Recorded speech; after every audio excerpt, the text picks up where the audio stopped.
Hello ladies and gents, welcome back to another video. In today's video I'm going to be showing you another Townhall 12 attack. It's going to be the Witch Golem Zap strategy. So in this army, basically the main goal of this strategy is to zap out mainly the Inferno Towers, and then you pretty much just roll through the base with good golem placements and witches placed behind. So I'll go ahead and show you the army. It's 8 archers, 2 giants, 8 wall breakers, 3 wizards, 3 golems, and 12 witches, followed by 8 lightning, 2 quake, and 1 freeze. And then for the CC, 2 archers, a balloon, ice golem, a yeti, and a freeze and a poison for the CC, and then a log launcher. Now, the main things that you want to keep in this army 100% of the time when using this specific army is the 8 Zap and 2 Quake, and then I recommend using the log launcher because this is going to allow your golems and witches to get into the middle of the base to be able to take down everything. So a couple things you could adjust though for the army could be, for example, these 2 giants, the wizards, or the golem amount. Now I typically like to use 3 golems because it allows for them, I want to say most maximum yet effective coverage for the witches. So this is what I recommend as far as the army goes. Now really you can switch out the 2 giants if you want to use more wizards, or you can just completely remove the giants, archers, and wizards for like more witches. But this is pretty much what I like to have just in case there's buildings in the corner and stuff like that. You can also maybe change out the CC, like the balloon, to like a giant or anything else, but I would keep the ice golem and the yeti. This is just what I recommend for the army. And then I'll go ahead and show you guys the hero equipment real quick. So I have the Giant Gauntlet, Rage Vial, Archer Puppet, Invisibility Vial, level 15 by the way, Eternal Tomb, and Rage Gem. So honestly, as far as hero equipment, I like to use the Rage Gem as a personal favorite, but if you decide to use any of these equipment combinations, it's honestly just your preference at this point. You can make a lot of cool plays like with the Earthquake Boots, even the Vamp Stash. At this point, it's kind of just your preference, but for this video, I'm just going to be using these hero equipments here. So if you want to change these out as well, you definitely can, but this is what I'm going to be using for the purpose of this video. Anyways though, I'm going to go ahead and show you guys 2 attacks and a replay of me using this strat and explaining pretty much how I do it, and yeah, let's just get right into it. Let's go ahead and find a Townhall 12. So we actually found a Townhall 12 right away, so this is perfect. So now we're looking at the base, right? This base is relatively, I want to say, easy for witches. So typically, I think I'm just going to go for from the top left side here. So like I said, we want to zap out the Inferno Towers. So you place 1 quake here and 1 quake here. And then 1, 2, 3, 4. And then 1, 2, 3, 4. And then same thing as I showed in my Townhall 10 video, you want to place your golems nice and spread out just like this, which is behind here, just like that. And then you can place your log launcher here to line it up with the Townhall. And then wait a few seconds, you can even break your golems in with some wall breakers out of range of the wizard towers. Wait a few seconds, then you can place your heroes, king, queen, and your warden. And then now I'm looking around to see where I want to put my giants to possibly protect my witches. I can put one here and here. Place the rest of my wall breakers. Now, my main focus should be on my witch army, so I'm going to actually freeze the town hall here, trying to make sure that the town hall is not taking down my witches. So basically, you just want to freeze fences that are doing a lot of splash damage to your troops. I'm going to place another freeze on the town hall again. I still have my warden ability. Now, I don't think I will need to use it on this space, but just in case, I'm going to save it. A lot of my witches are dying, so I'm going to go ahead and warden ability on my king and all of my witches here. Looking pretty good so far. I can place a wizard here, and then if there was CC troops, I would have poisoned them, so pretend I poisoned the CC troops over here. I could have placed it on this king actually, but it's fine. And then yeah, as you can see, my heroes are looking pretty healthy. Witches are still alive, and they're just rolling through this base. Like I mentioned at the beginning of the attack, this strat is honestly pretty strong, especially at Townhall 10, or especially at Townhall 10, 11, and 12, but especially at Townhall 12, especially on bases like this.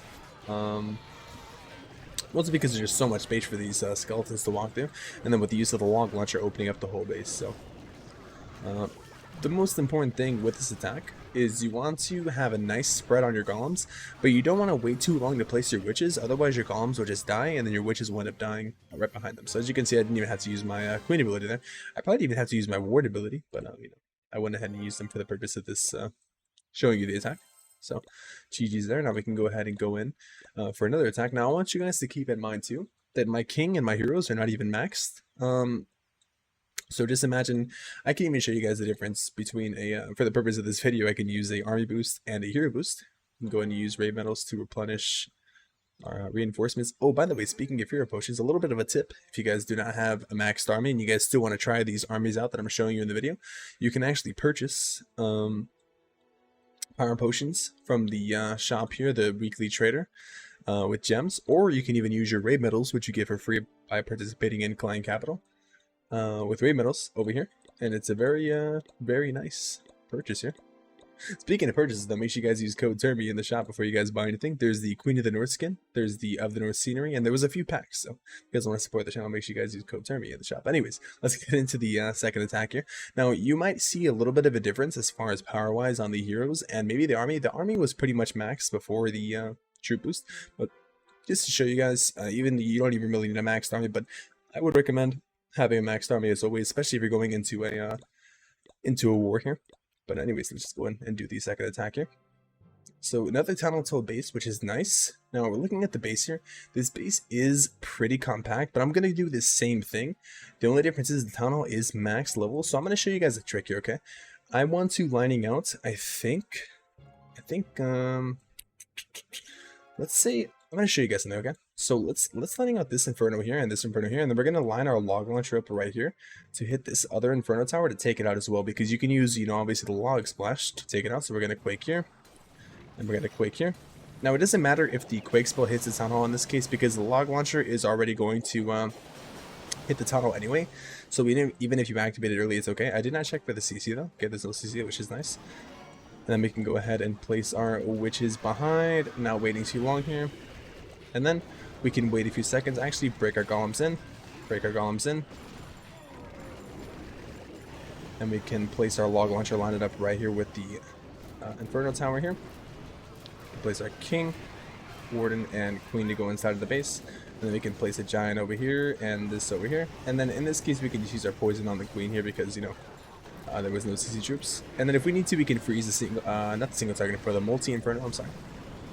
Freeze the Eagle Artillery if we need to. This would be a great place to freeze all of these. But now we can actually warn ability because the Townhall is shooting at everything. All of our troops are under heavy fire. So typically you want to try to wait until you're as close as possible to the Townhall to do the ward ability. But in this case, it's fine because my king is going to take it down. And plus the splash of the log launcher also did a lot of damage to the Townhall as well. We can place some wizards over here with the giants, a couple archers over here, and then now we're pretty much just having another free spell we can use, probably on this whole cannon and bomb tower compartment over here.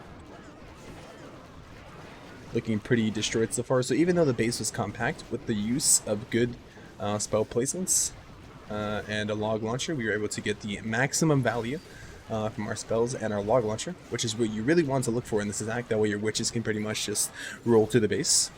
And if you do the attack right, as far as placing your golems first, then your witches behind, waiting a few seconds to create the initial funnel, but placing your warbreakers as well to get your golems inside, because you don't want your golems. I'll explain this in the after this replay is pretty much over. But yeah, easy triple on both of the attacks here.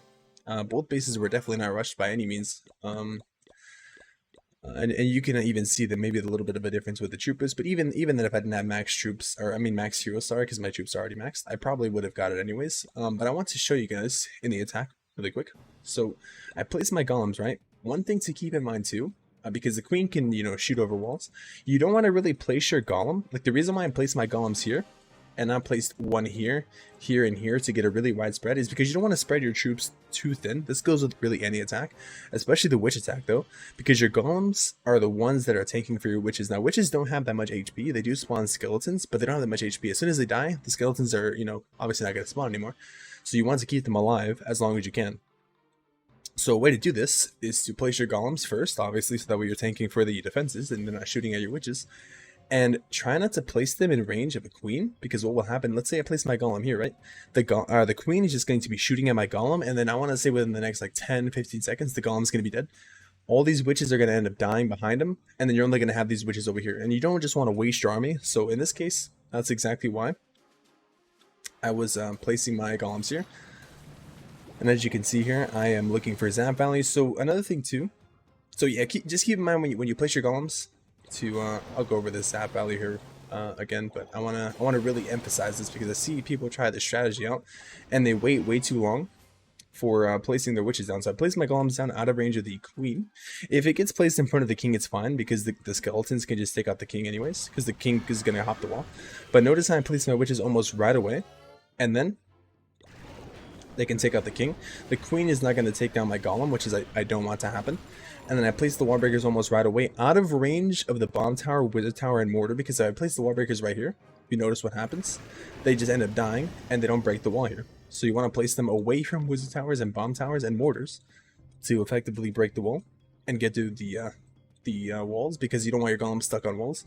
And then your witches can take down defenses. Now, if the golems get stuck on the walls, the reason why I'm saying this is such an important thing is because of the if the golems get stuck on the wall, your witches are going to walk around, and the defenses are just going to end up taking out your witches. So you want to keep your golems in front of your witches, basically, is what I'm saying. So then you can place your log like I did, and yeah, that's pretty much it. As long as your golems stay in front like they did pretty much for the whole entire attack. You can see my golem here, my golem here. The queen's not taking down my golem because I distracted with some, you know, the skeletons are distracting. And then if I needed to, I can freeze anything at this point, but you just want to make sure your golems stay in front and your witches are not dying. So if you need to, you can warn ability to protect from the warden shot. I mean, not the warden shots, the ego shots, mortar shots, you know, and any kind of major defense is shooting at your witches. So another thing I want to show you guys is when you're zapping, maybe when you're first starting the strat out, you can just directly zap out onto the Inferno Tower, which is fine. But you can also, when you're looking for zap value, that's why I placed my quake spell where I did, because I want to have the quake spell reach the maximum amount of buildings as possible. So I placed it here because I can get, look at the range I get. I get all of these plus the town hall, and I take a percentage off of every, look at the huge percentage off the town hall. The town hall is basically already half health, and I'm able to line. And also when you're lining out too, you can lining out multiple defenses because the lining has a little small radius. I think it's one tile, so. Or I think it's actually like 2 tiles, but anyways, yeah. You can lining out multiple defenses, which is what I pretty much do. I lining out like you know, this building here, and it's pretty insane, you know. The amount of value you can get just from spells.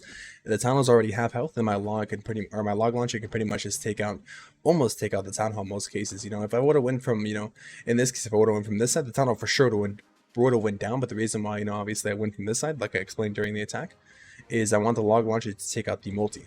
So another thing you want to look for. And then I can also show you guys another replay. Now this base wasn't the most maxed out base, but it's still the same concept. You know, I still did the same thing pretty much. So even with single target infernos, I still dropped the quake, where I want to get the maximum amount of value. So notice how I place it here to damage all of these structures here, including the tunnel. And same thing here. I do it again on the tunnel, and look at the tunnel. It's already basically halfway health. I can zap out multiple defenses, and in this case I even get the queen, which is pretty insane. And I think I actually go from the right side because I want to do the same thing. I want to get the Inferno Tower with my log launcher splash. So yeah, I end up doing that, yeah. So I place, in this case, I'm able to do a nice spread because now I don't even have to worry about the queen, and the king is upgrading. So I don't even have to worry about any heroes shooting my golems down, so I can place the witches down right behind like this. Very nice. Now, you also do have to keep in mind that the single target infernos too. Now, in this case, it doesn't really matter in my opinion. But you also want to keep in mind of the single target infernos as well, because it'll do the same thing as the queen. It'll take out your golems fast. So you want to try not to place your golems into the heroes or the Inferno Towers, if that makes sense.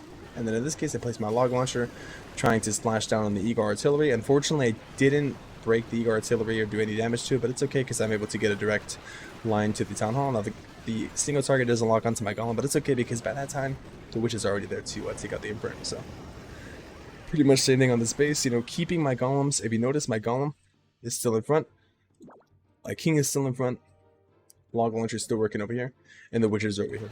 So because we eliminated the splash with the use of the log launcher and the spells. Now in this case, honestly, I could have warden ability earlier, but I did it now because I want to protect my all of my stuff over here from dying, because I noticed that they were dying relatively quickly from the bomb tower and the splash. And also another trick you can do too is you can get the log launcher in the warden ability to prevent it from dying, because if you notice here, it's actually getting shot at. So I was able to take down the town hall with the use of the warden ability and log launchers. That's another trick. So a lot of tricks I'm actually sharing in this video, to be honest. I think more than I normally do. But I think it's important that people know these tricks. You guys know these tricks, so that way you guys can effectively 3-star bases, and you guys don't make the same mistake that I see a lot of players do when they're trying to execute these attacks at a casual level, a mid level, or even higher level. Because these small mistakes, even though the attack can be considered as easy, if you don't do the attack correctly, then you can end up failing. So, as you can see here, the witches pretty much, even though my golems ended up dying, my witches are just going to go ahead and roll to the base, and that's pretty much all she wrote. So, very, very simple stuff. The most important thing is just, keep making sure your golems go inside, having a little bit of a funnel. That's why you wait a few seconds, and then your witches place after you have like the buildings taken out, place your heroes right in the middle, warden ability as you need to. Try to warden ability on top of the town hall to prevent your troops from dying to the splash. Maybe get your siege machine in there, whatever you can. So whatever you can get in the warden ability, I mean. So yeah, that's pretty much it. Pretty much breaking down 3 different attacks I did, explaining to you guys all my tips and tricks for this army. Now, witches are very, very powerful army. I actually shared this strategy in another video, my Townhall 10 video, a few days ago. So if you guys haven't already, make sure you guys go watch that if you guys are at Townhall 10. This strategy also works at Townhall 11 too. It kind of falls off at Townhall 13 because of the scatter shots, but yeah, you can pretty much use this strategy at Townhall 10, 11, or 12. Maybe I'll make a video on Townhall 12 next, but I think I'm going to start making more Townhall 12 videos here in the future. So make sure you guys, if you guys enjoyed the video, if you guys found anything helpful, make sure you guys hit the like button because it helps the channel out a lot. Subscribe for future videos. Leave a comment about what you guys want to see next. Use code TURBY in the shop for all your purchases. And if you have any questions, let me know in the comments as well so I can help you out. But yeah, that's pretty much it. Thank you all for watching. Hope you guys all have a good day or night. And I'll see you guys all in the next video or live stream, because I stream every day on Twitch, so you guys go follow me. Check the description for the Twitch link. See you guys in the next one. Peace.